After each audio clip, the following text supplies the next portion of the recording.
여기 지금 두 번째 와서 말씀드리는 것 같은데, 저도 이제 강의를 한국만 얘기하라고 그러면 좀 쉽겠고, 또 미국만 얘기하라고 그러면 조금 공부하는 것 같은데, 이재명 정권하고 이재명 정권과 세계 정치에 대해서 얘기를 해달라고 해서 저도 잘 모르는 게 돼가지고 저 나름대로 사실 공부를 했습니다. 공부를 하면서 했는데 이제 공부하는 중에 뭐 이스라엘 이란 전쟁도 일어나고 뭐 지금 여러 가지 많은 일들이 일어나고 있거든요. 아침에 사실 저는 우리 집사는 신문을 조선일보를 처음부터 마지막 페이지 광고까지 다 보는데 저는 신문도 안 봅니다. 뭐 신문 열기가 겁나요. 오늘 아침에도 제가 차 타고 오면서 이렇게 인터넷으로 이제 조선일보를 봤는데 정말 한심한 기사가 났더라고요. 이게 김준현이라는 조국 혁신당 의원이 조현 외무부 장관 후보자한테 반한 오적, 김영이 반한 오적이다, 이런 얘기를 했더라고요. 그러니까 저희가 이런 반한 오적들이 한미 동맹에 영향을 미치지 않도록 잘 살펴보겠습니다, 이런 대답을 했어요. 이런 걸 보면서 어떻게 이런 반한 오적이라는 사람들이 있다라고 설사에 따르더라도 공개적으로 그런 얘기를 한다는 것은 미국에 대해서 무지하게, 그것도 김은 공화당 의원이고요, 아태 소위원회 위원장인데 그런 사람이 있는 공화당을 대고 그런 얘기를 하느냐.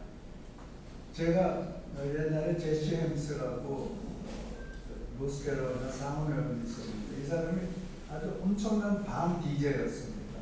그러니까 그 사람 한 사람이 반 DJ이기 때문에 미 의회 전체가 반 DJ였어요. 97년.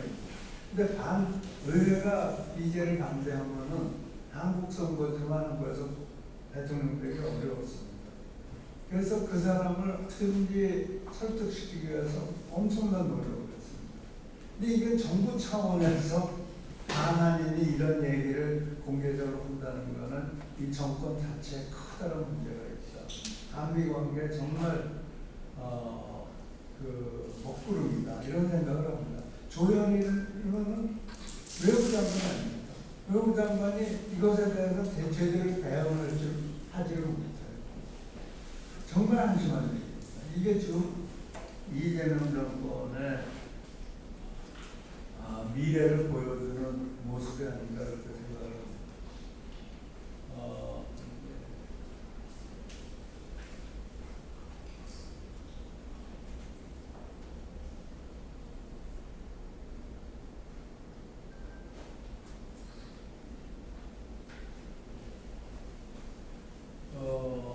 저는 북이라고 하면 한국 문화에 대해서 이제 이런 꼭지를 가지고 그래서 보여줄 거니까 몇 페이지 수가 많아서 간단하게 넘어가도록 하겠습니다. 이런 꼭지를 가지고 말씀드리겠습니다. 총선 대선 패배 원인을 우리가 생각을 안 해볼 수가 없습니다. 지금 이제 많은 분들이 이게 부정선거가 원인이 아닐까 이런 얘기들을 합니다. 그래서 뭐 지금 부정선거에 대해서 계속 말들이 나오는데 이게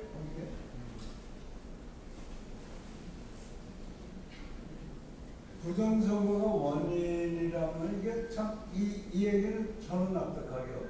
왜 그런가 하면 선거 일주일 전 정도는 감이 온다고 그러거든요. 그건 제가 이제 많은 사람들을 도와줘서 제가 알고 있어요. 그런데 김문수 캠프 자체에서 저 캠프를 많이 도와주려고 많이 썼습니다.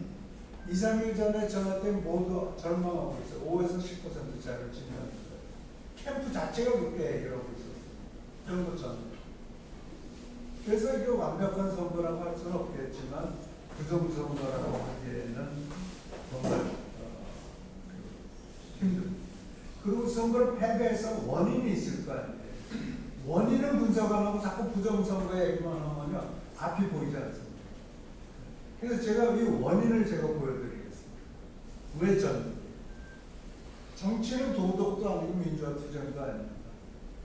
이 이재명이가 죄인, 이런 그 범죄 행위가 명백하다는 건 호남에서도 그렇게 얘기합니다. 나중에 제가 조사 결과를 보여드릴게요.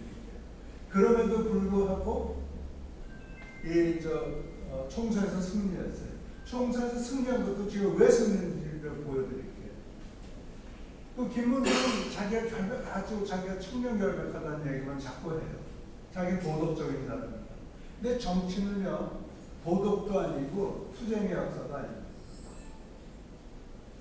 이게요, 해병은 간단해요. 배고픈 사람한테 청렴 결백한 선비보다 의력 행세를 하는 로빈후드를 택한다는 것이 자연의 법칙입니다. 지금 굉장히 먹고 살기 어려워요. 서민들이 살기 어렵습니다.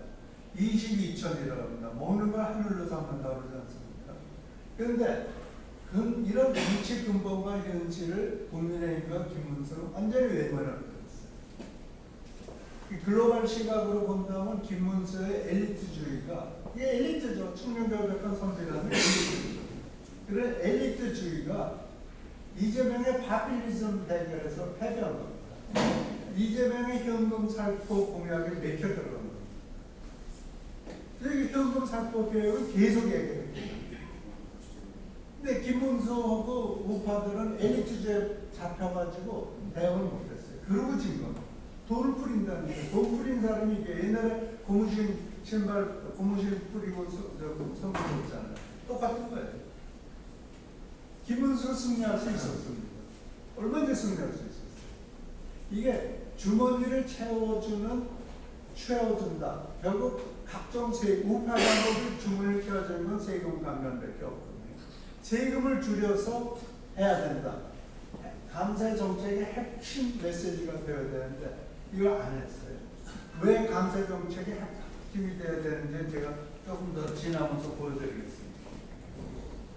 김문수가 승리할 수 있었던 게 우선 사회 계층들 메시지를 해서 서민과 고정 수익계층, 은퇴한 분들도 마찬가지예요. 생필품 부가가치세 공제해라. 이런 얘기 해줬어요. 그 다음에 법인세 면제와 부가가치세. 근데 20, 30대에는 공정한 정치 참여의 기회를 만들어주겠고. 이런 얘기를 했어야 됩니다. 그 다음에 가장 중요한 게 40대, 50대. 40대, 50대 사람들이 가장 세금에 예민합니다. 근데 이것도 제가 수치로 보여드릴게요. 그러니까 제가 조사를 한 겁니다. 김문수는 그래서 사회 계층별 메시지를 만들고 감세를 해가지고, 김문수는 경제학 전공한 사람이에요. 그러니까 얼마든지 내가 경제 전문가다라는 얘기를 하면서 이런 얘기를 할 수 있었어요. 근데 안 했어요. 그리고 졌어요.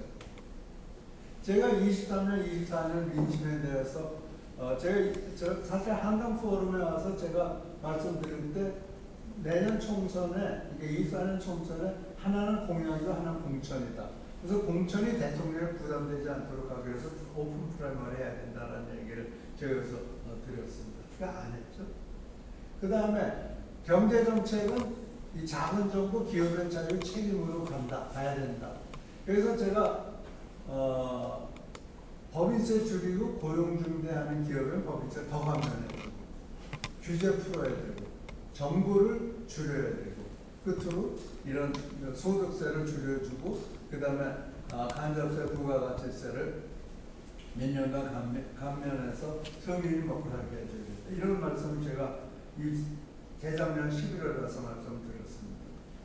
제가 이 얘기를 하면서 내가 이 근거를 가지고 한 얘기인가 이런 생각이 들잖아요. 그래서 근데 결국 제가 옳았어요. 제가 이제 우선 24년 총선에서 제가 한동훈 의원한테 이런 얘기했습니다. 운동권 청산 메시지만으로 끝까지 가기 어렵다. 안 된다 이거. 가장 중요하게 한동훈은 왜 국민의힘을 투표해야 하는지를 유권자에게 말하고 국민의힘만이 할 수 있는 얘기를 해야 된다. 그거는 감세 정책이다. 주머니를 채워주는 감세. 이게 제가 정말 요를 모든 방법을 통해서 한동훈과 대통령실에 전달했어요. 안 돼요. 근데요, 이제 여론조사를 여러분들 여론조사 맨날 보시죠? 여론조사는 두 종류가 있습니다. 하나는 퍼블릭 폴링이라는 게 있고, 하나는 프라이빗 폴링이라는 게 있어요. 퍼블릭 폴링이라는 건 언론에 보도되는 조사입니다. 언론에 조사되는 걸 보면요, 내셔널 바로메터 서베이하고는 23년 8월부터 2월 말까지, 24년 2월 말까지 빨간색하고 파란색 엎치락 뒤치락 했습니다. 그러니까 그렇게 나쁘지 않았어요. 윤석열이 지지도가 떨어지면 어쨌건 간에 엎치락 뒤치락 한다는 거는. 근데 내셔널 바로메터 서베이도 그렇고 갤럽 조사도 그렇습니다. 여기 보면은 이 2월 말 현재 내셔널 바로메터 서베이는 국민의힘은 8% 정도 이기고 있었어요. 그리고 갤럽 조사는 7% 2월 말에 이기고 있었어요. 근데 이제 어느 당을 투표하겠느냐 선거에서 총선에서 그럼 정부 여당 지원하겠다는 것이 2월 말에 정부 여당을 견제하겠다는 것보다 4% 정도 차이가 있었지만 또 그 한 2주 전에는 3%로 이기고 있었어요. 정부 여당이요. 그렇기 때문에 이건 해볼 만한 선거다. 이 전략만 잘 세우면 이길 수 있는 선거다라는 생각을 제가 이제 하고 있었습니다. 이거는 이제 그걸 다시 도표를 만든 거예요. 그래서 이제 프라이빗 폴링이라는 건 리서치 폴링이에요. 그러니까 언론에 보도하지 않고 그 전략을 위해서 세우는 그런 폴링입니다. 근데 옛날에는 리서치 폴링에 거의 제한이 없었어요. 근데 이제 박근혜 대통령 당시에 법을 바꿔가지고 이 프라이빗 폴링에까지도 지금 법적으로 규제를 받습니다. 선관위에 규제를 받아요. 제가 옛날에 DJ 때 여론조사 볼 때 별의별 거 다 물어봤어요. 이명박 대통령도 제가 도와드렸고 박근혜 대통령 승리하는 것도 제가 예측을 했는데 전부 다 프라이빗 폴링에 의해서 한 거지 퍼블릭 폴링으로 한 것이 아닙니다. 그 프라이빗 폴링을 제가 12월 말부터 1월 초까지 한 10일간 거쳐서 한 1000샘플 정도 했어요. 그때 이제 누가 돈을 내줘가지고 또 이걸 요새 여론조사 회사들이 안 올라온 거예요. 굉장히 규제가 복잡해져가지고요. 이런 조사하면 막 월급 때리고 그러거든요. 근데 아무튼 어느 회사가 설득을 해서 좀 했습니다. 그래서 이제 그 당시에 보니까 민주당이 국민의힘은 5% 정도 차이 이기고 있었어요. 그리고 그 다음에 총선에서 어느 당을 투표하겠냐 했을 때 한 6% 정도로 국민의힘이 이기고 있었어요. 충청도에서도 해볼 뻔했고요. 물론 30대 40대 남았지만 제일 위에 라인 보면 국민의힘이 이기고 있었습니다. 그럼 저는 항상 다른 사람들의 호감도도 물어봐요. 근데 윤석열의 호감이 간다 27%, 호감이 안 간다 61%예요. 이재명의 호감이 간다 23%, 호감이 안 간다 64%. 그러니까 고부고부예요. 그러니까 둘 다 인기가 없어요. 두 분 다 인기 없는 사람들이 있어요. 그 다음에 이제 차기 대통령이 누가 대통령이 될 것 같습니까? 했을 때 한동훈이 9% 차이로 40대, 50대 빼놓고 호남 재질 빼놓고 모든 계층에서 한동훈이 지지를 받고 있었어요. 한동훈은 굉장히 좋은 위치에 있었어요. 굉장히 좋은 위치에 있었어요. 근데 이제 문제는 여기 있는 거예요. 경제와 민생 누가 더 잘할 것 같으냐 했을 때 민주당이 조금 더 잘할 것 같다고 그랬어요. 그리고 30대, 40대, 50대에서는 전부 다 민주당이 더 잘할 것 같다고 그랬어요. 자, 민생은 누가 더 잘할 것 같냐? 그럼 민주당이 10% 차이로 더 잘할 것 같아요. 민생에서 보면 20대, 30대, 40대, 50대, 60대까지도 민주당이 더 잘하든지 국민의힘과 같아요. 2, 3, 40, 50대가 그러니까 민생은 주머니 아닙니까? 그러니까 이게 10% 차이 나는 거예요. 이 10% 차이가 결국 국회 총선 결과를 결정한 겁니다. 근데 무슨 부정선거예요? 이건 제가 한 조사예요. 그러니까 이게 왜곡될 수도 없는 거예요. 그러니까 저는 이걸 보면서 어드바이스 한 겁니다.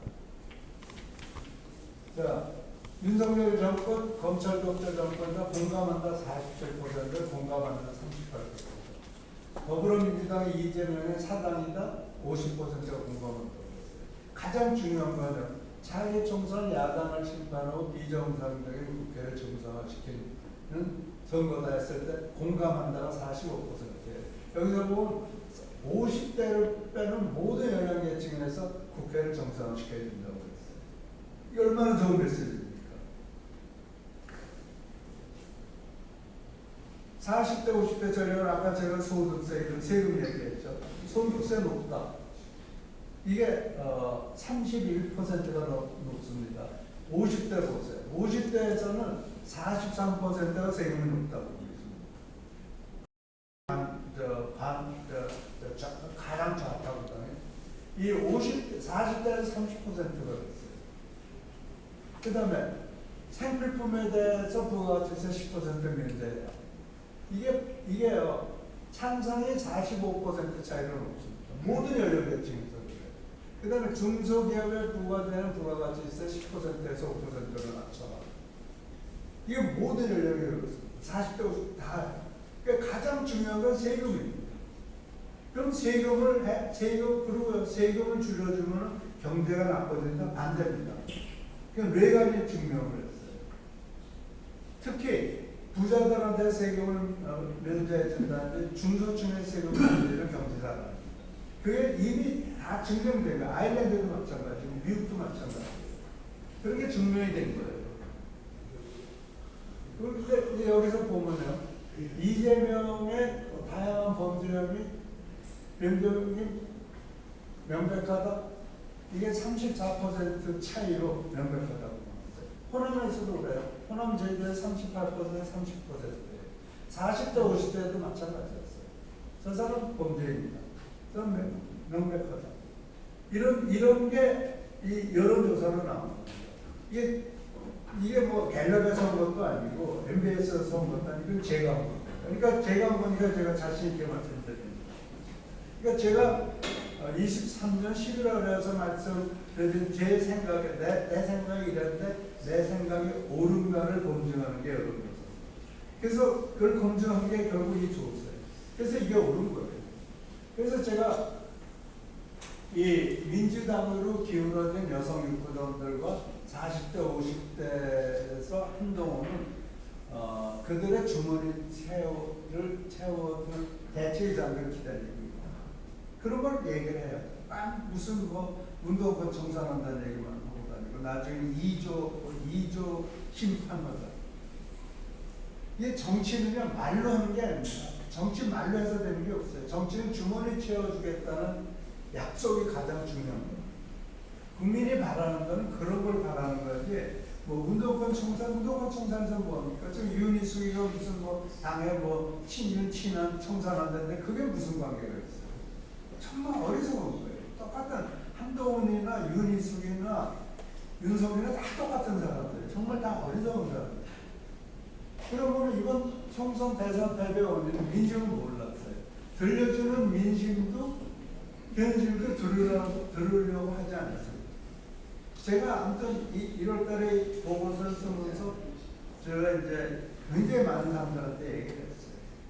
그러니까 들리지 않아요. 이게 아무리 말해도 자기 고정관념에서는 들리지 않습니다.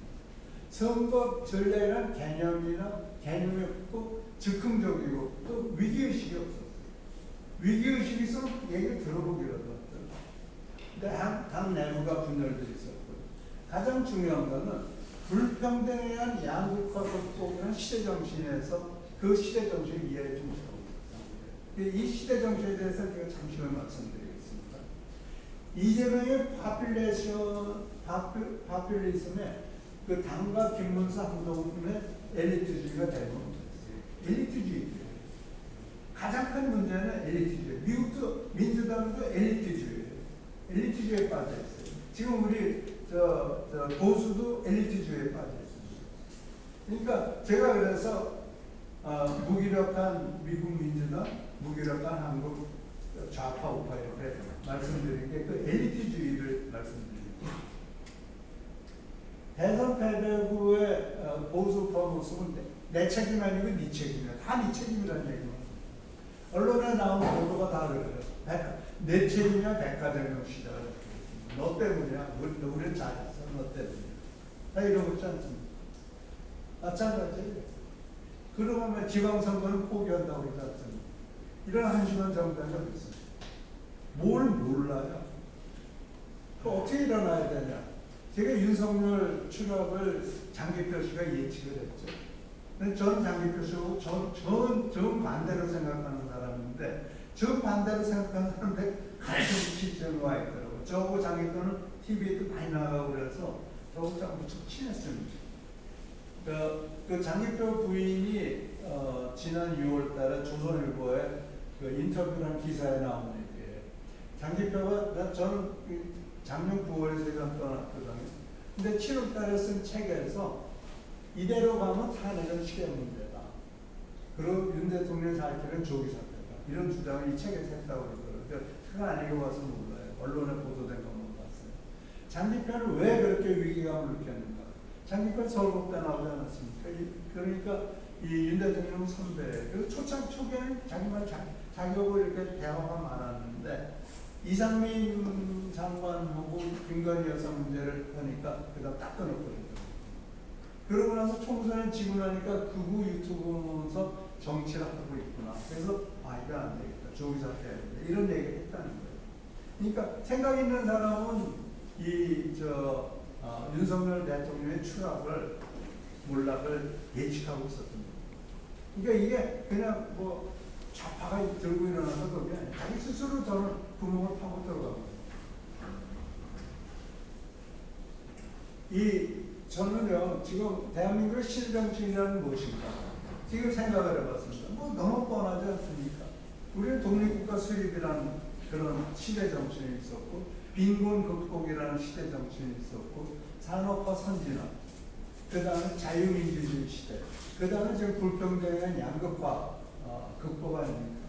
그러니까 우리나라는 후진국형인 절대 빈곤 사회에서 탈취했어요. 그래서 선진국형인 상대 빈곤 사회가 됐어요. 근데 좌파는 상대 빈곤을 정치적으로 삼는 거예요. 그래서 로빈 후드식 인기 영합주의로 민심을 끌어모으고 있고, 엘리트주의 우파는 교조적이고 좌파에 끌려다녔어요. 좌파에 끌려다니는 사례 두 개만 말씀드릴게요. 이번에 상법 통과됐잖아요. 국민이 원하니까 국민이 원하는 게 아니었죠. 근데 동조해 줬어요. 왜 동조입니까? 반대해요. 원칙이 없는 거예요. 그 다음에 주 52시간제도 그때 좀 문재인 정권 때인데 동의해 줬어요. 원칙이 없는 거예요. 그러니까 이 우파는 지가 왜 우파인지는 몰라요. 우파가 뭔지도 몰라요. 그게 아주 대표적인 거예요. 엘리트 교조적이고 엘리트 의식에만 차 있어요. 그래서 저는 우파들이 제가 이제 여기 이런 고민들, 좌파와 우파는 어떻게 다른가? 왜 우파가 집권을 해야 되는가? 설명하는 사람 하나도 없을 거예요. 대한민국 미래 모습은 무엇인가? 우리가 세계에서 가장 가난한 나라인데 중국보다도 잘 살고 일본보다도 잘 살게 된 힘이 어디서 나오는가? 이런 게 얘기해보면 얘기할 사람 하나도 없어요. 이해를 못해요. 책에서 가르쳐주는 게 아니고요. 똑같습니다. 지도자는 어떻게 만들어요? 야, 너 지도자야. 교실에서 담임 선생님 너 반장해 한다고 지도자가 되는 게 아니지 않습니까? 그런 게 달라요. 정치의 목적은요, 좌파, 우파는 같습니다. 근데 좌파, 우파 방법이 다른 거예요. 그런 것에 대한 이해가 있는지도 모르겠어요. 그래서 저는 이런 것에 대해서 우파들이 고민을 해봐야 된다. 그래서 저는요, 이런 얘기하고 싶어요. 공부 좀 해라. 학자 공부하지 말고. 그 다음에 당뇨는 관련 똑같습니다. 영혼 없는 인간들이에요. 이런 영혼 없는 인간들에 둘러싸여 있는 당이 제대로 갈 수가 있겠어요. 그 다음에 제발 좀 배고픈 시민의 목소리 좀 들어봐라. 지하철 타고 버스 타고 땀 흘리면서 길거리도 다녀보고 싸구려 서울식당 가서 밥도 먹어봐. 그 사람들 만나자고 맨날 여의도 고급 호텔 식당에서 만납니다. 고급 호텔 식당에서 만나서 얘기해서 나오는 게 뭐가 나오겠어요? 제가 이제 우리 제3세 명동에 있는데 남대문 시장이 있는데 그 순대국집이 있어요. 순대국집이야말로 서민식당입니다. 서민식당인데 저는 이제 보통 혼자서 밥을 먹으러 가는데 1시에 가도 못 들어가요. 오지 말래요. 한 사람은 안 봤는데 1시 반이나 지나야 갈 수 있었어요. 요새는 12시에 가도 자리가 되어 있어요. 그게 서민식당입니다. 그게 서민경제예요. 서민경제 알아요, 이 사람들이? 모르잖아요. 서민경제를 어떻게 살릴 건가 고민해 봤나요? 이제는 돈 나눠준다고 그러죠. 돈 나눠준다고 할 때 우리 이렇게 그게 없잖아요. 그렇게 어리석습니다. 이재명, 저는 저 교회를 다니는데요. 교만은 패망의 선봉이요, 거만한 마음은 넘어짐의 앞서다. 이게 잠언에 나오는 얘기예요. 지금 민주당은 윤 정권보다 훨씬 더 교만한데 교묘하게 교만합니다. 그런데 교묘한 것도 시간 지나면 다 드러나게 돼 있어요. 이게 제가요 이렇게 말씀드릴게요. 이재명 정권에서 경제 전망을 제가 해볼게요. 이 민주주의는 황야에서 피는 꽃이에요. 길거리에서 투쟁해서 얻는 게 민주주의예요. 그런데 경제라는 건 온실에서 키우는 꽃이에요. 우크라이나에서 경제가 될까? 안 돼요. 좀 전쟁 중인데 뭐가 되겠어요? 국회의원 가운데, 민주당 국회의원 가운데 강도 전과범도 있어요. 이 사람은 왜 강도를 했느냐? 재벌집에 가서 돈을 훔쳐가지고 민주화 운동하기 위해서 강도를 하고 그랬다는데, 그래서 잡혀왔어요. 그래서 전과범이에요. 이재명, 김인석 각종 범죄와 비리 의혹을 받고 있어요. 이거 그 사람들은 다 되게 문제가 안 돼. 나는 로빈후드야. 로빈후드인데 이게 뭐가 문제가 안 돼? 이런 멘탈에 차 있는 거예요. 그럼 로빈후드 멘탈. 로빈후드 도둑놈이에요. 아무리 좋게 말해도 도둑놈이에요. 로빈후드에게 온실, 경제는 온실이라고 하지 않습니까? 온실은 약탈의 대상일 뿐이에요. 지금 이 민주당에는 경제나 돈 있는 사람들 약탈의 대상이에요. 보세요. 대통령의 추가 탕감. 얘기하면 탕감해주고 또 뭐 16조가 들어서 탕감해줬죠. 더 탕감해주겠다는 거 아니에요. 이거는 온실에서 약탈하겠다는 거예요. 근데 요새 노란봉투법.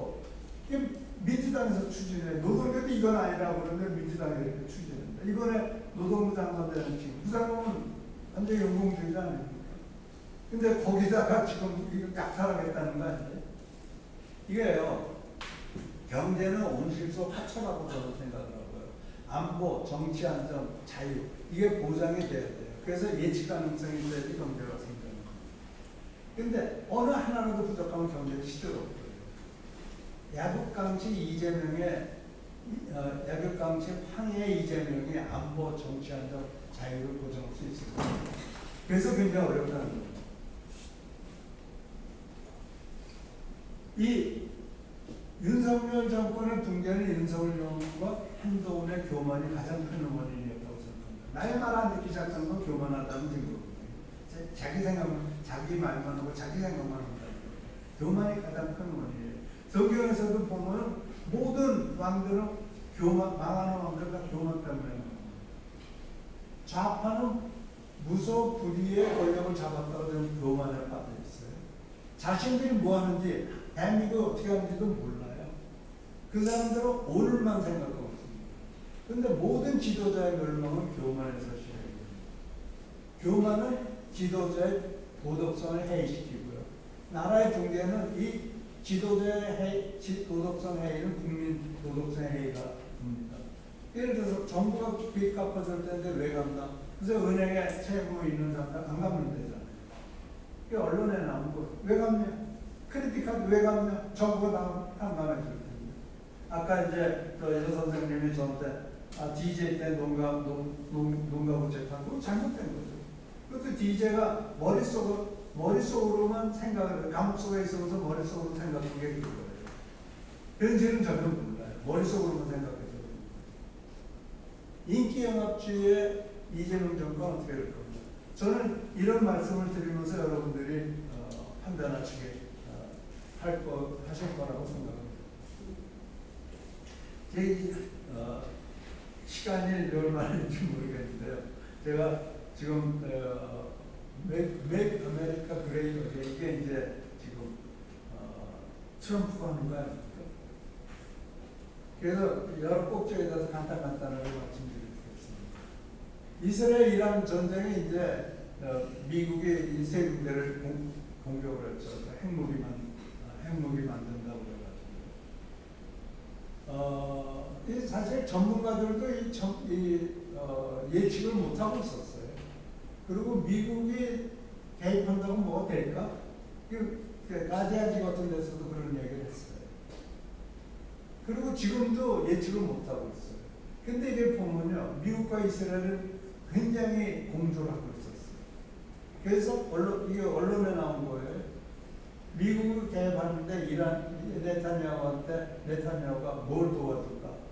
그러니까 하늘길 열어줘, 거기 방공시설 다 열어줘, 다 부셔, 그런 거 내가 할게. 이렇게 돼서 들어가는 거예요. 그게 다 짜고 치고 들어간 거예요. 저는 이 강의를 준비하면서 그 당시에 전쟁이 얼마나 갈지 몰랐지만 과연 러시아가 개입할까? 저는요, 러시아는 국가 간 전쟁에 개입한 적이 제 기억으로 한 번도 없습니다. 그리고 시리아 붕괴 때도 옆에서 구경만 하고 있어요. 중국도 마찬가지예요. 중국도 월남전 당시에도 무기만 내줬지 그걸 개입하지 않았습니다. 제가 기억하기로는 중국이 해외 나가서 전쟁한 적이 없습니다. 그렇기 때문에, 그리고 특히 미국은 뭘 못할 거라고 생각을 했습니다. 저는 이 트럼프와 시진핑 두 정말 믿을 수 없는 인간들이에요. 전혀 신뢰할 수 없는 인간들이지만 이 인간들 사이에 어떤 약속이 있었는지 모르겠어요. 약속이 있을 수 있다고 생각합니다. 정말 믿을 수 없는 거. 그래서 저는 이스라엘 전쟁은 이란이 고립무원 상태이기 때문에, 그리고 이스라엘은 생존 전쟁이에요. 그래서 이스라엘이 이기게 돼 있는 전쟁이에요. 그리고 이란에는 붕괴의 가능성이 굉장히 많습니다. 여러분들 이제 언론 보시니까 아시겠지만, 예를 들어서 팔레비 정권이 1925년 수립돼가지고 79년에 망했거든요. 이슬람 근본주의자들.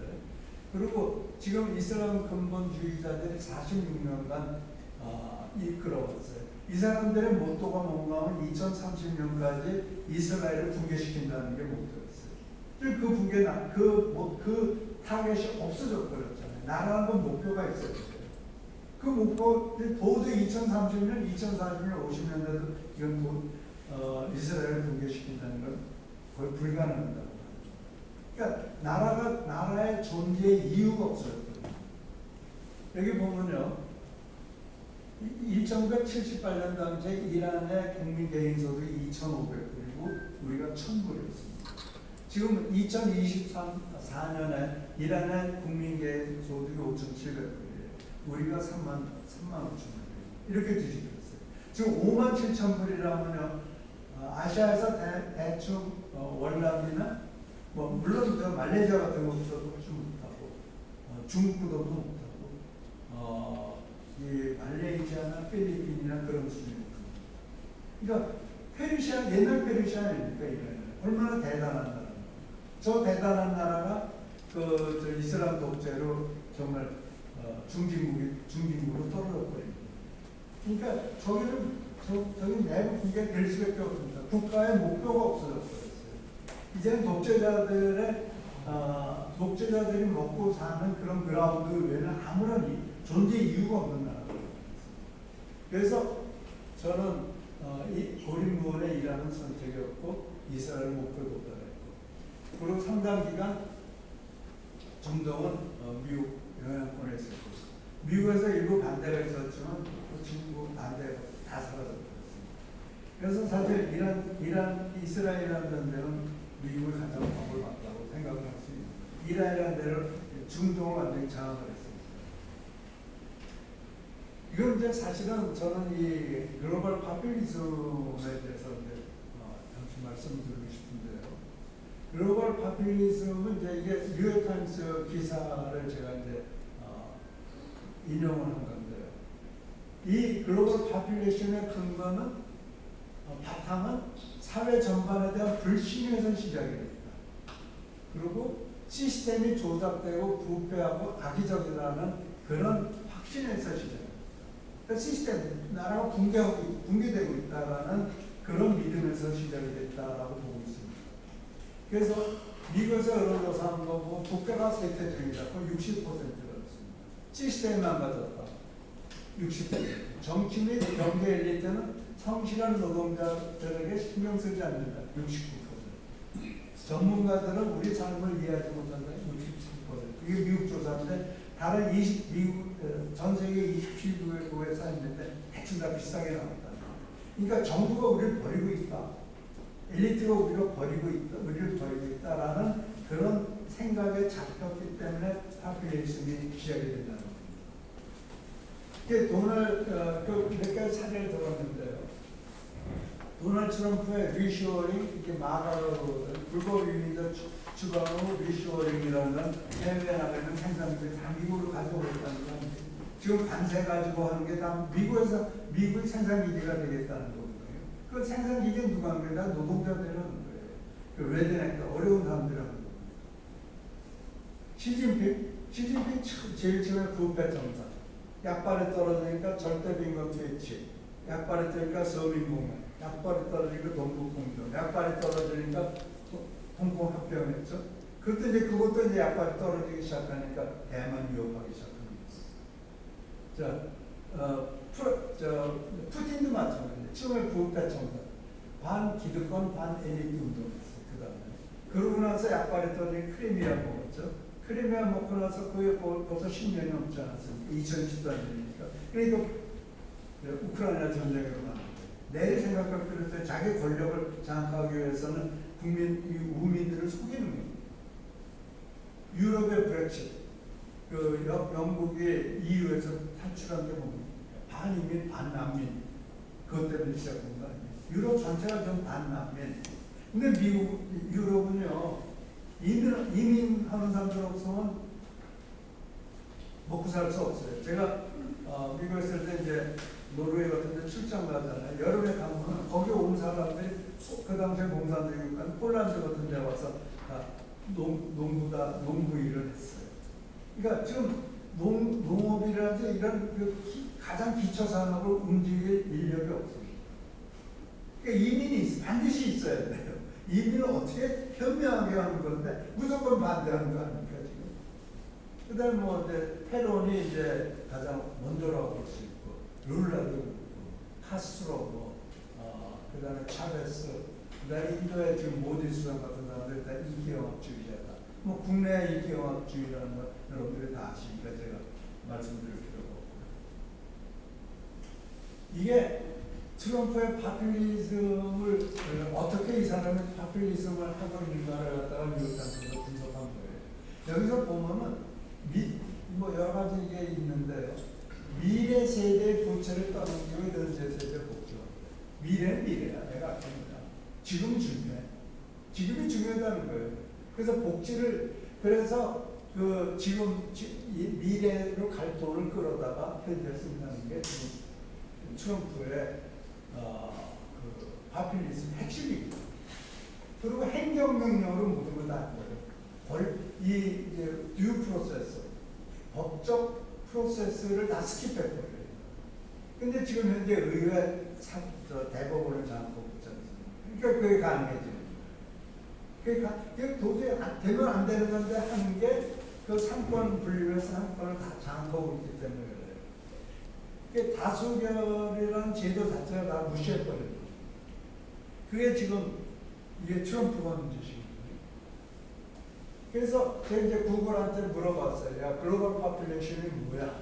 네가 좀 만들어 정리 좀 해줘봐. 그때 이렇게 정리해줬어요. 인민 대 엘리트, 기득권의 대결. 인민, 피플이라는 말을 쓰더라고요. 그리고 우리 대 그들. 그 다음에 자유민주주의는 견제와 균형, 체크앤 밸런스라는 건데 그 기능을 무시해버린다는 거예요. 그 다음에 반세계화와 내셔널리즘, 국익과 국가 정체성이 세계화나 국제기구나 자유민주주의보다 더 중요하다, 더 크다. 그 다음에 직접민주주의, 대의민주주의를 우회해서 SNS. 트럼프는 전부 다 SNS로 나오지 않습니까? 그 다음에 이제 국민소통, 직접 국민소통, 촛불 집회. 이념과 전혀 관계없어요. 이 사람들이 이념 따라가지 않습니다.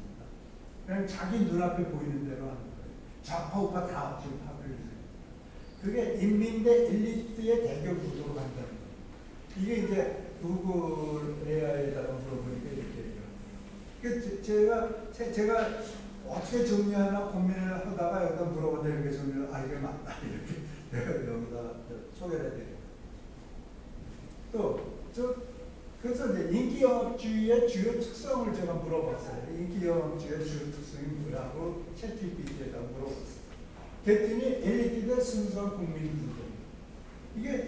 이건 한국말로 물어본 거예요. 고전을 영어로 물어본 거예요. 그래서 사회를 부패한 엘리트와 순수한 일반 국민의 대립 구도를 만들고, 그 다음에 정치 엘리트나 기득권층을 적으로 만들고, 나는 국민의 대변자. 이게 지금 이재명. 복잡한 문제를 굉장히 단순화시킬 거예요. 부자 정자 문제, 세금 빚 탕감해 주면 돼. 다 단순화시킬 거예요. 돈 나눠주면 돼. 연금 살도 없는데. 그거거든요, 지금.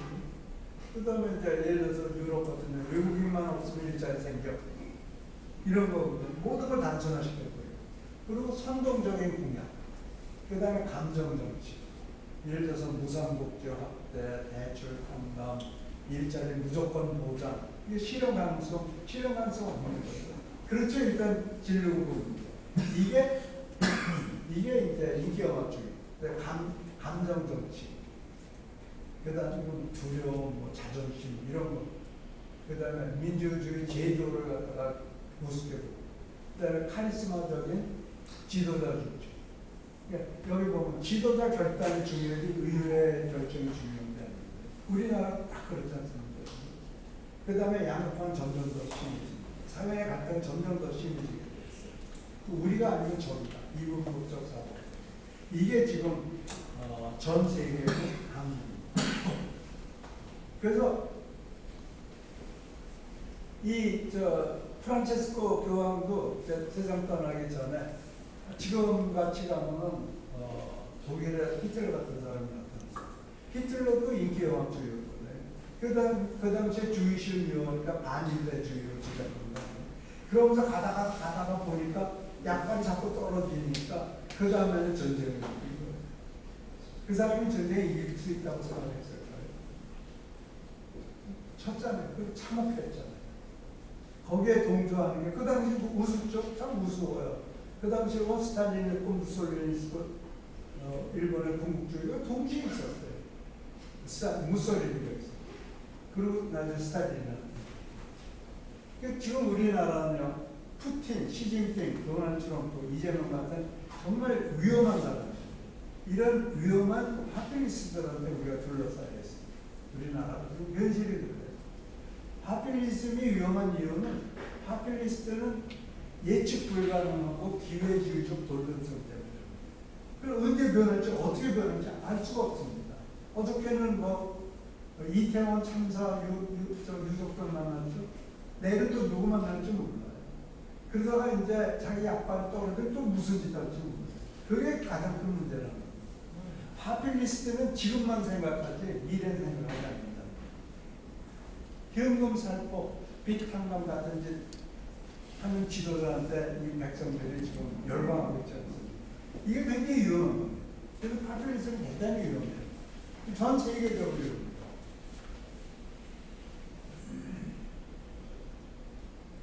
저는 마가는 반드시 실패한다고 생각합니다. 여기서 우리가 한국하고 미국하고 조금 차이를 얘기하면 한국은 그 이재명을 견제할 방법이 없습니다.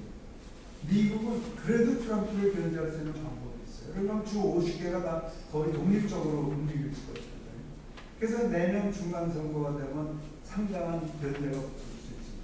한국은 내년 지방선거 국민의힘 포기했잖아요. 3년은 어떻게 될지 어떻게 알아요. 그게 이제 한국의 무서운, 한국의 미래가 무서운.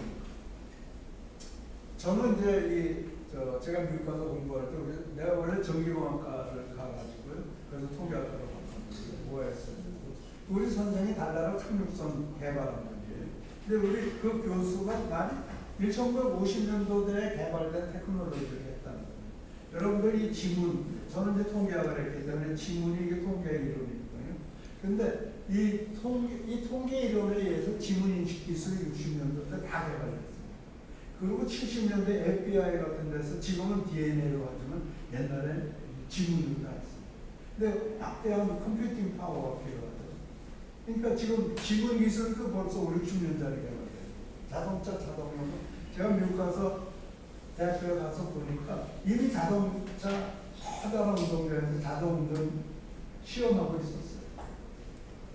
그 다음에 렌탈 인플루엔서 저도 여러 개 했는데 이것도 60년도대 이미 다 개발됐어요. 그러니까 이 어지간한 테크놀로지라는 것은 보통 5, 60년이 걸려요. 근데 이 모든 걸 다 미국에서 했어요. 이건 제가 눈을 직접 보고 제가 직접 보지 못한 많은 것들이 다 미국에 됐어요. 제가 볼게요. 미국은 세계 두뇌입니다. 20세기 초기까지만 하더라도 생계형 이민이 미국에 있어요. 그러다가 1차 대전, 2차 대전 거치면서 세계 두뇌가 강화했어요. 1989년도에 천안문 광장 사건이 벌어지고 중국의 인재들이 다 미국에 다 이동했어요. 그래서 2차 대전 후에는 미국의 자유민주주의 상징이 됐고 자유세계 중심이 됐어요. 노벨 수상자가 미국 403명이에요. 영국 137명. 그러니까 그 전에 주로 연구했던 이젠 다 미국 중심이에요. 원자탄 발명, 전산기술, 그 다음에 우주인을 달라는 다 미국이 최초입니다. 그 다음에 1970년도에 시작된 디지털 다 미국이에요. 다 미국에서 말입니까? 스티브 잡스나 또 빌 게이츠나 이런 사람 다 미국에서 나온 거예요. 테슬라, 아마존, 메타, 애플, 마이크로소프트, 구글, 엔비디아 다 미국이에요. 미국은 세계 두뇌입니다. 그러니까요. 미국은 세계 두뇌고 전 세계는 선발이에요. 예를 들어서 모든 학문의 중심이고요. 반도체 연구 미국에서 나오고 있어요. 생산기계 한국, 대만. 제약 바이오로직도 생산기지예요. 그 다음에 운동화 연구, 나이키 다 가난한 나라 가서 하고 있지 않아요? 섬유산업, 전기자동차, 스마트폰. 요새 이제 데이터 사이언스, AI가 이제 두뇌거든요. 그런데 이 AI를 움직이려면 데이터 센터를 필요합니다. 근데 데이터 센터가 어디로 와요? 여러분 언론에 보셨겠지만 울산에 옵니다. 아마존의 데이터 센터가 울산입니다. 그러니까 이게 이 데이터 센터는 선발이고 데이터 사이언스와 AI는 두뇌입니다. 그러니까 두뇌 다 미국이고 선발이 더서 이제 그렇게 전 세계가 지난 70년간 변해왔습니다. 그래서 저는 나라가 실패하는 이유가 뭔가 하면 세계 두뇌를 버리고 손발이 되자 그러는 게 지금 그게 파퓰리즘입니다. 왜냐하면 두뇌는 엘리트들이거든요. 엘리트를 공격을 해야지 파퓰리즘이 성공하는 거예요. 그래서 보면은 제가 NIH에서 제가 25년간 근무했습니다. 근데 NIH에 2,500개, 이건 메디컬 연구하는 데거든요. 2,500개 프로젝트를 다 벌였어요. 백신 프로젝트 포기하고 있고, 외국과학자를 쫓아내고 있고, 검사 출신, 지금 세계에서 나사만큼 잘하는 데 가는데 거의 검사 출신이었어요. 그럼 어쩌겠다는 거예요. 그래서 나사에 일하는 이 과학자 2,000명이 나왔거든요. 그 사람들 어디로 갈지 몰라요. 옛날에 구소련 붕괴했을 때 그 과학자들이 중국, 북한 그런 데 왔죠. 그래서 그 사람들이 핵무기 만들어준 거 아니에요. 한국에도 일부 와 있을 겁니다. 그 다음에 세계 경제를 부담 관세 정책으로 교란하고 있고, 미국 생산기술 미국 불가능합니다.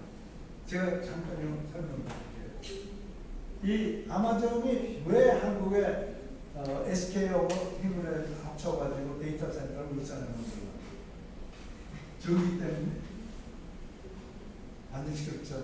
미국은 모든 노하우를 갖고 있지만 지난 제조 산업은 다 해외로 나갔습니다.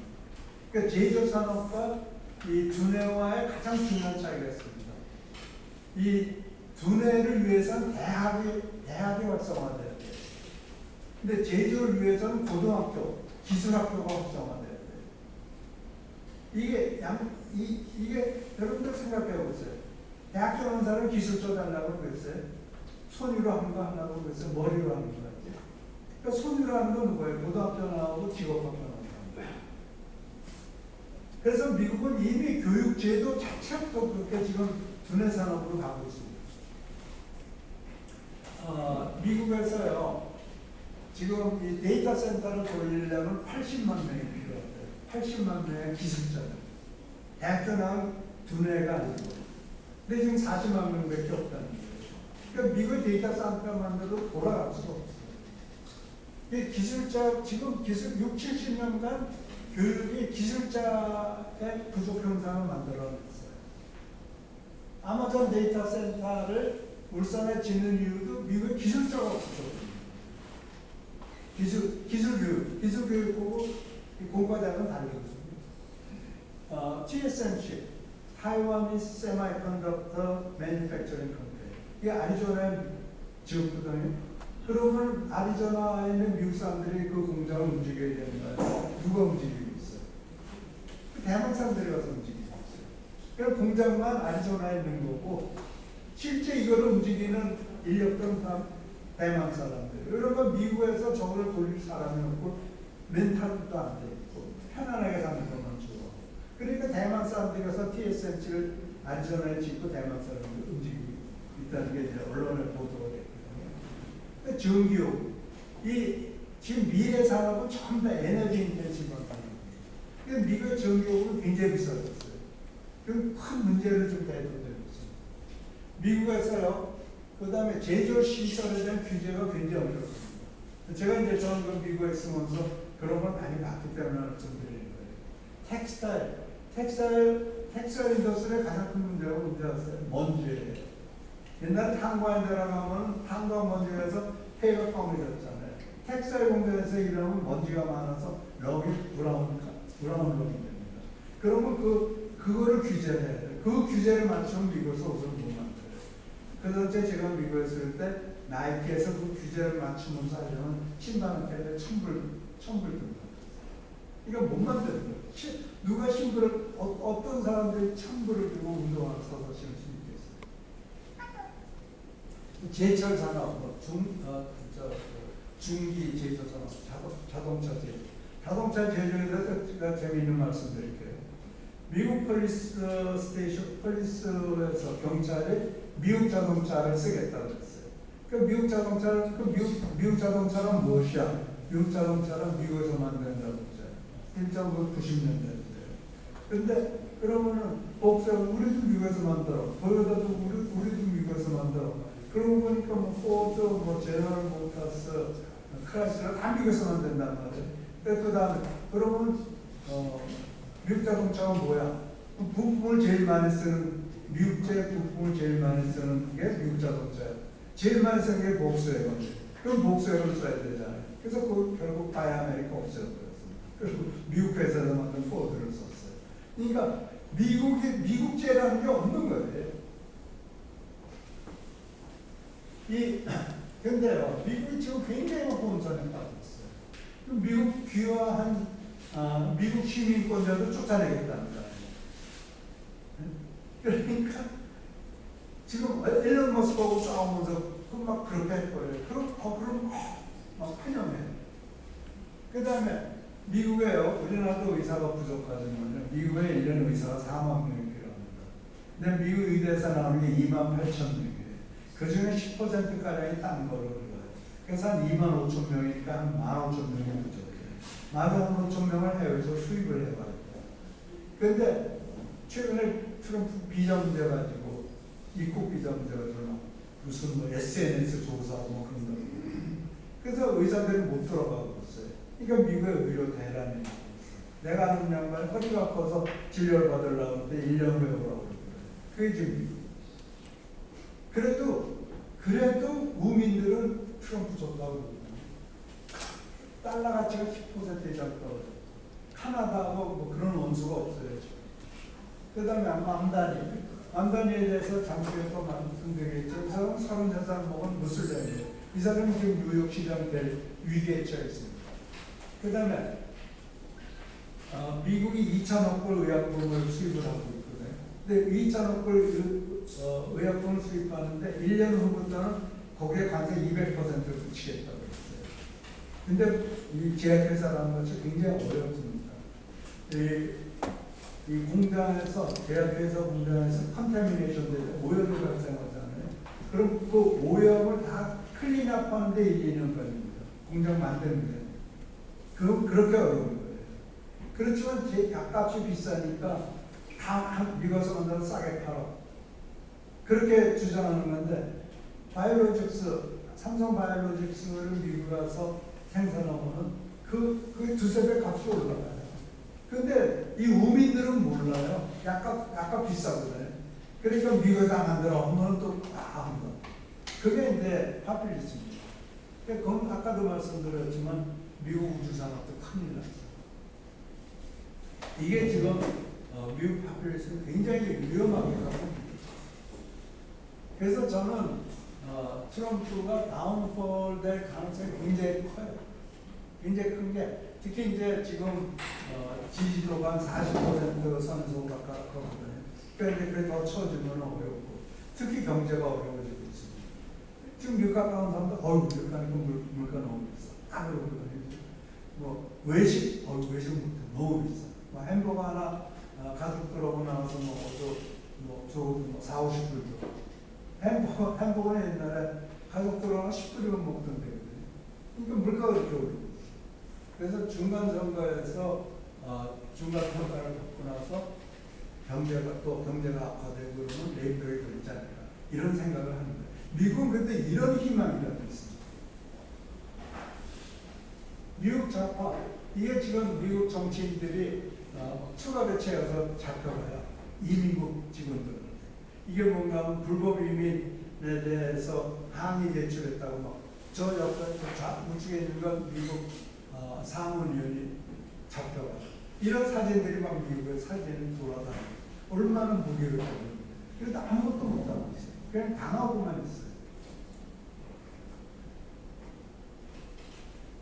민주당은 지금 우리 우파 정당이 굉장히 혼선에 빠져 있죠. 그 혼선에 빠진 만큼 미국 중앙 DNC 디모크래틱 내셔널 커미티가 좀 혼선에 빠져 있어요.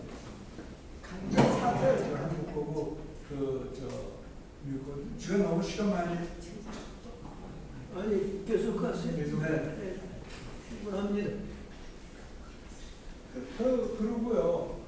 뉴욕 시장에 맘다니라는 친구가 나오는데 이 맘다니가 정말 인기 영합주의자거든요. 그래서 제가 이제 맘다니에 대해서 잠깐 보여드릴게요. 이 사람이 33살 먹은 무슬림이에요. 그 다음에 우간다에서 태어난 인도 사람이에요. 7살 때 미국에 왔어요. 지금 미국 민주당 소속인데 가장 급진 사회주의자예요. 그리고 지금 뉴욕주 주의원이고 반이스라엘이고 다 친하고 이런 사람이 지금 뉴욕 시장으로 가장 유력하게 떠올랐습니다. 그 앤드류 쿠모한테 승리를 했거든요. 그러면서 여기 이제 여러 가지 공약을 했는데 이 공약들이 전부 다 비현실적이에요. 앞으로 4-5년 최저임금을 30불로 올리겠다. 불가능합니다. 아파트 임대료를 동결하겠다. 무료버스, 부자정자, 공공 육아, 시소유, 그로서리 이게 모두 비현실적으로 되지 않는다. 근데 여기에 열광하는 거예요. 그러니까 이 인기영합주의자들은 비현실적인 걸 가지고 약속을 합니다. 되지 않아요. 저도 알 거예요. 그리고 이게 미국 민주당의 이런 맘다니 같은 사람들을 위한 큰 문제예요.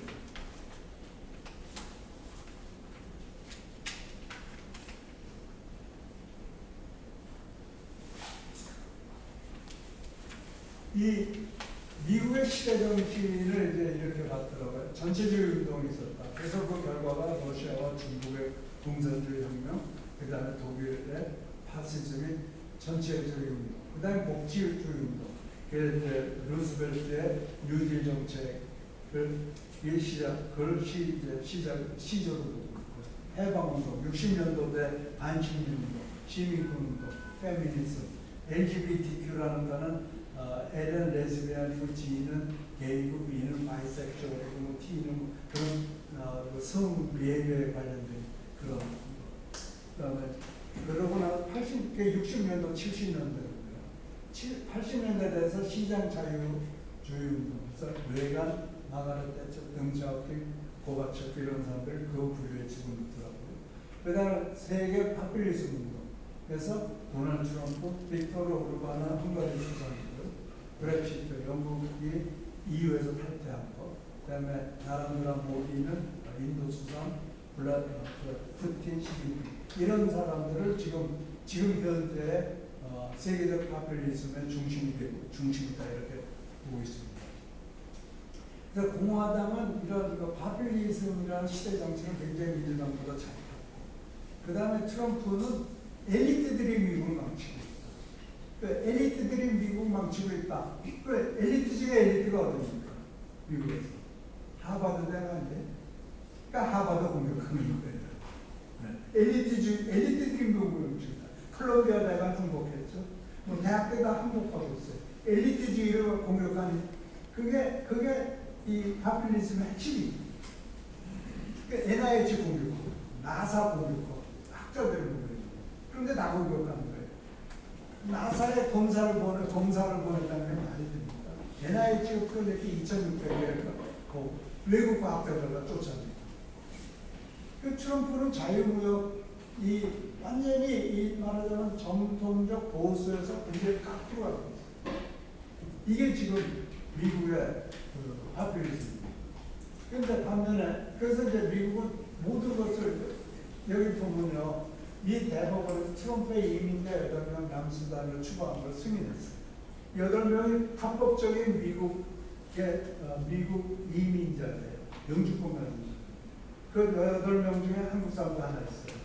8명을 남수단으로 보냈어요. 남수단 내란에 있는 나라예요. 그 사람도 어떻게 남수단이에요. 좀 보냈거든요. 근데 보낸다고 그러니까 이제 뭐 법적 소송을 하니까 대법원에서 나 이거 심판 안 해. 알아서 해. 그러니까 대법원도 전통적이에요. 그 다음에 기초연구를 3분의 1로 삭감했어요. 기초연구는 다 엘리트들이 하는 거다. 하버드 대학 계속 이게 지금 미국의 정말 제멋대로 하는 미국. 민주당은 복지국가 파라다임에 빠져있어요. 미국은 너무 불평등하니까 대규모 정부가 대규모로 개입을 해서 도와줘야 됩니다. 해방 파라다임. 인류는 흑인, 여성, 팔레스타인인, LGBTQ 이런 소외된 집단을 억압받고 있는데 이 사람들을 위해서 싸워야 됩니다. 미국은 무슨 말일까요? 민주당은 엘리트주의에 빠져요. 이게 이제 이런 인식을 계속 시키는 거예요. 그리고 제도권에 대한 공격을 하거든요. 제도권 다 미국, 그 제도권이라는 것이 대학, 언론, 할리우드, 교사노조, 공공기관. 이게 엘리트들의 기관이다. 이렇게 보고 있는 기득권을 공격하고 있는. 그러니까 미국 민주당의 엘리트고 기득권을 장악한 제도권이라는 이미지를 받는 게 미국 지금 민주당에서 큰 고민입니다. 그리고 다수를 위한 정당이라는 인식이 풍겨야 된다는 게 지금 미국 민주당의 문제예요. 이게 남단에 대해서 말씀드립니다. 그래서 굉장히 어렵습니다. 지금 민주당도 지금 남단이 같은 사람을 하니까 미국 저는 뉴욕타임스를 주로 보는데요. 뉴욕타임스를 보면 남단이 기사가 꽉 차 있어요. 민주당 친구 남단이에요. 그러니까 근데 공화당은 굉장히 좋죠. 그러면 저는 급진주의적인 비현실적 사회주의자가 뉴욕시장이 된다. 그럼 차기 총선, 차기 내년 선거에서는 반드시 공화당이 이겨요. 근데 이번에 이제 뉴욕시장 그러면 11월에. 그러니까 지금 민주당에서 대단한 위기고 아마 우리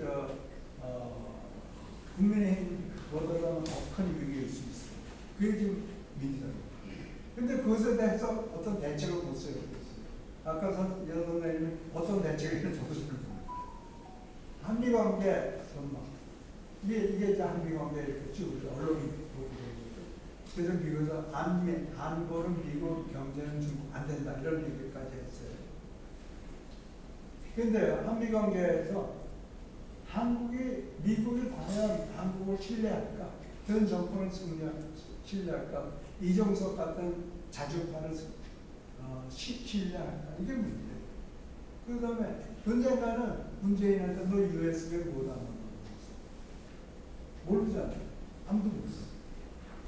이재명 정권은 아마 친중 정권으로 보죠.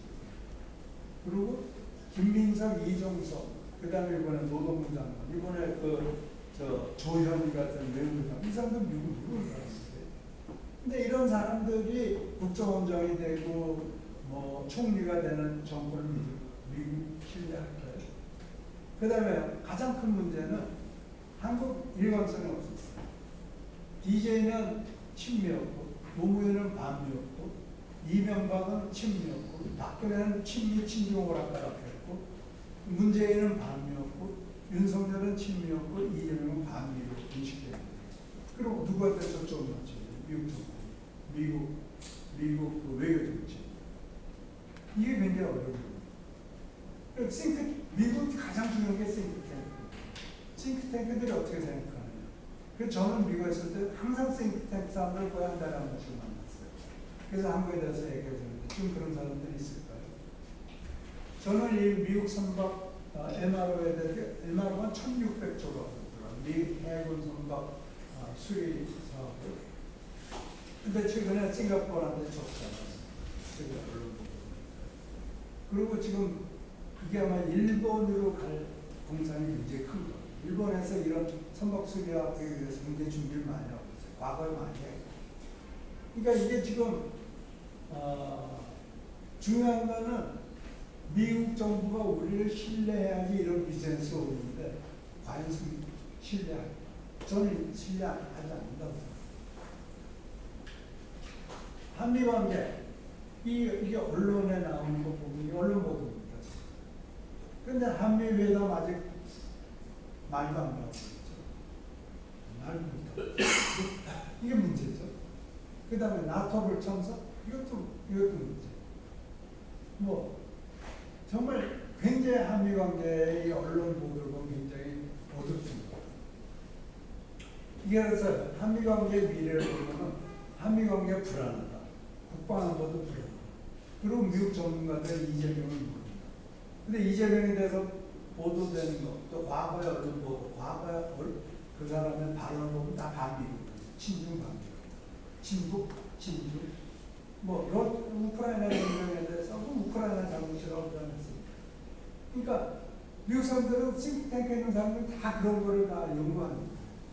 저 사람의 언행이나 지금 뭐 우리 친미하고 있다 미국이 중요하다니까 과거의 행각을 그럼 과거 행각은 뻔해졌어요. 여러분들에게 다 알잖아요.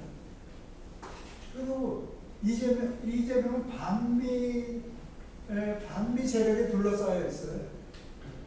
그 다음에 이재명 정권에 미국 전문가가 없습니다. 조현희 같은 사람이 뭐 공무원 출신이라고, 외교관 출신이라고, 외교부 출신이지만 그 사람은 내가 언론에 나온 걸 보니까 미국 전혀 미국을 아는 사람이 없어요. 뭐 이종석 같은 사람이 알고 있어요. 국정원장이라도 알아요. 그럼 대사를 어떤 사람 임명하느냐 사실 중요한데 아직 어떤 사람을 임명할지 모르겠어요.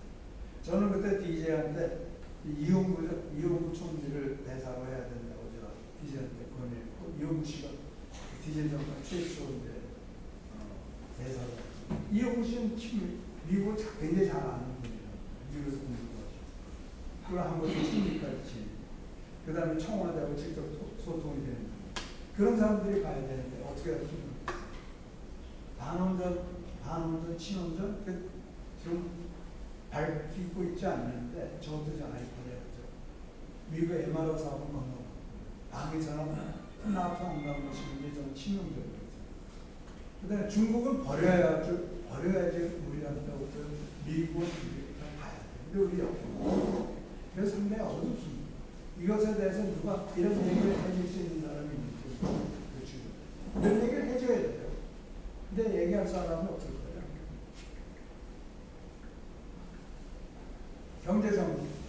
경제전망 저는 두 가지 팩터를 봅니다. 예측 가능한 환경과 안정적 인프라 두 가지가 있어야 됩니다. 그래서 국방안보, 정치적 안정, 자유, 그 다음에 국가가 신 이게 경제 발전, 이런 것이 환경을 만들어줍니다. 그러고 나서 우리가 갖춰야 될 인프라가 있어요. 두뇌가 있어요. 즉 에너지가 가장 핵심입니다. 이 데이터 센터 돌리는데 엄청난 에너지가 들어가거든요. AI가 엄청난 전기를 공유한다고 그러잖아요. 우리 몸에서 두뇌가 가장 에너지를 소모를 제일 많이 한다고 그러잖아요. 똑같은 거. 기술 인력이 있어요. 교육 인프라가 있어요. 이게 인프라예요. 그래서 저는 여러분들한테 판단해 보시라고 하고 싶어요. 예측 가능한 환경, 미국, 한국은 지금 이 네 가지 다 빵점. 지금 미국하고 신뢰관계 쌓이겠어요? 일본하고 신뢰관계 쌓이겠어요? 중국은 우리를 이용만 하지 중국이 우리한테 묻히죠. 인프라. 지금 서울대학교 나온 애들 한 미국 간다는 건 예요. 미국에도 인력이 부족합니다. 두뇌가 부족합니다. 오늘도 그거 엄청난 돈을 주고 있습니다. 에너지. 이게 이제 원전으로 가야 돼요. 그래서 사실은 윤석열 대통령이 에너지 원전은 굉장히 잘하는 거예요. 그리고 앞으로 원전으로 몇십, 한 40%까지 원전으로 전결하게 그렇게 가야 되는 거예요. 근데 그렇게 되겠어요? 기술 인력, 우리나라 기술 인력 부족합니다. 그래서 미국보다 조금 난가봐요. 그러니까 아마존이 있죠. 그다음에 교육 인프라, 중국 교육해가. 그래서 저는 여러분들이 이걸 판단하고 오셨을 때 봐야 하는 우리 전망이 없다. 장기적 전망. 생각하시고 보시고. 저는 국민의힘한테 이제 하고 싶은 말은 국민이 가렵다고 하면 가려운 거고 아프다고 하면 아픈 거예요. 네. 좀 소리 좀 들어봐. 국민의 소리 좀 들어봐. 백성의 소리 좀 들어봐. 책상머리에서 머리를 판단하고 마. 맨날 여의도 고급 식당에 앉아가지고 둘러앉아서 탁상만 하늘, 백성의 하늘이다. 이런 생각이 들어가야 돼요. 그 대학 가랬잖아요. 네 탓이다, 백가정명 시대야. 저는 왜 이제 여기 포럼에 계신 분들, 저는 69년도에 미국 가서 99년에 교육했습니다. 저희 집안이 굉장히 탄압을 받았고, 그래서 그동안에 제가 미국 가 있었거든요. 그 박정희 유신 정권의 탄압을 말로만 들었죠. 몸을 느껴본 적은 없습니다. 근데 지금 입법, 사법, 행정부 권력을 모두 이재명 정권이 장악했잖아요. 하는 짓은 유신 정권이 하던 것보다 더 교묘합니다. 유신 정권은 브루포스, 막가파를 했다면 지금 교묘하게 됩니다. 이런 생각을 금할 수가 없습니다. 그러면 제가 언론을 거의 안 보거든요. 그러니까 며칠 있다 제목만 보고 제가 생각한 대로 하고 있어요. 그러니까 그래서 근데 박정희 정권은 기업의 편이었습니다. 이재명 정권은 노골적으로 침노도 반미행할 뻔했어요. 그러니까 우리 경제는 어떻게 될 건지 눈에 보이는 거예요. 신문 방송 안 봐도 며칠 후에 제목만 봐도 예측한 방향을 보고 있어요. 그건 제가 본 거예요. 그래서 여러분들은 지금 전망에 대해서 어떻게 생각합니까? 미국은 내년 총선을 내년 중간선거를 바라볼 수가 있는데 우리는 지방선거를 포기했다고 국민의힘 3년 후에 국회 선거가 있는데 어떻게 되죠? 정말 굉장히 두려워요. 그래서 제가 지난 총선 때도 이번 대선 때도 굉장히 도와주려고 했었지만 도움을 안 받겠다